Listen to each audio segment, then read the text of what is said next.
Mummy और serial का रिश्ता मुझे आज तक पता नहीं। कल की ही बात है, मैं स्कूल से आया, मम्मी टीवी देख रही थी, मैंने सीरियल देख रही थी। मैं रिमोट लिया, मैं जैसे ही चैनल चेंज करने वाला था उससे पहले मेरा चेहरा का नक्शा चेंज हो गया। मैं आईने में देखा, मुझे खुद नहीं पहचान में आ रहा था कि मैं हूं या कोई मैं। और मैंने क्या देखा जानते हो? कि मम्मी देख रही थी कुंडली भाग्य।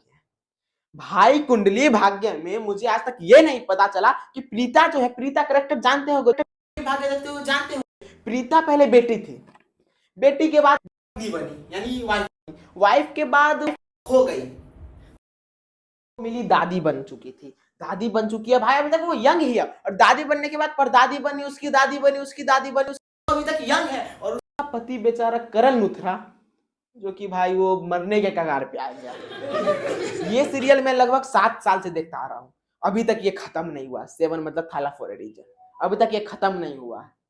समझ सकते हो किस लॉजिक पे अभी तक ये नहीं खत्म हुआ है। तो एक नया सीरियल आ गया है पारुल, जिसके लिए भाई मेरी दादी देखती है, और मुझे खाना खाने वक्त भी मुझे देखना पड़ता है। और इस पारुल के बारे में मैं बताना चाहूंगा कि ये जो सीरियल बना रहे हैं उसके पास ना बजट नहीं है, तो उड़ता है बीएफएक्स है, या भाई कोई ऐसे ऐसे ग्रीन पर्दा पीछे लगा है, तो ये नहीं कि बीएफएक्स कर दिए बन गया। उसमें एक मणिकर्णिका एक एक्टर है और पारुल एक्टर है भाई, उसमें धजिया बना दिया भाई, लॉजिक ही कुछ नहीं है। भोजपुरी फिल्म से भी बेकार उसमें लॉजिक है, नन लॉजिक है इसमें, कुछ नहीं पता चल रहा है।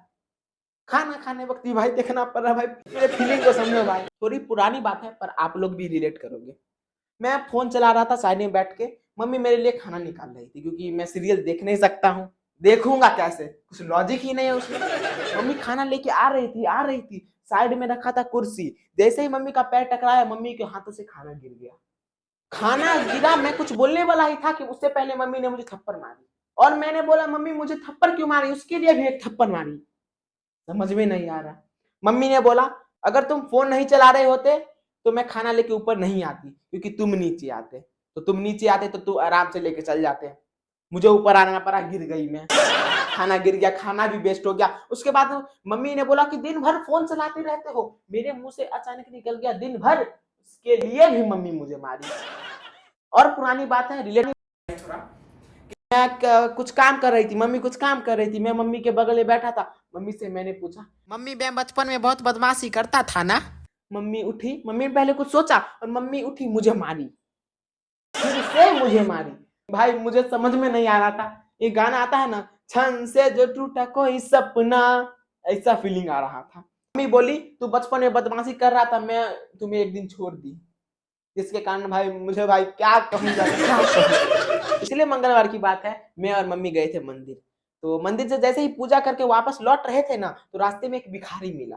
भिखारी ने बोला दे दो जैसे मांगता है वैसे, तो मम्मी ने भाई 100 का नोट निकाला, 100 रुपए का नोट निकाला। मैं भाई शौक कि मेरी मम्मी इतनी अच्छी, और मेरी मम्मी 100 रुपया का नोट निकाल रही है, वो भी भिखारी को देने के लिए। उसके अगले पल ही मम्मी ने बोला छुट्टा है तुम्हारे पास, उस भिखारी से पूछा छुट्टा है तुम्हारे पास, उसने बोला हाँ है, तो मम्मी ने बोला उसी से खा लेना। भाई क्या कहूँ यार, मुझे भाई शौक भाई, वो भिखारी क्या सोच रहा होगा, उस भिखारी का रिएक्शन देख रहा था ना भाई, मैं शौक, मैं समझ गया था कि मम्मी 100 का नोट भी किसी भिखारी को दे रही है।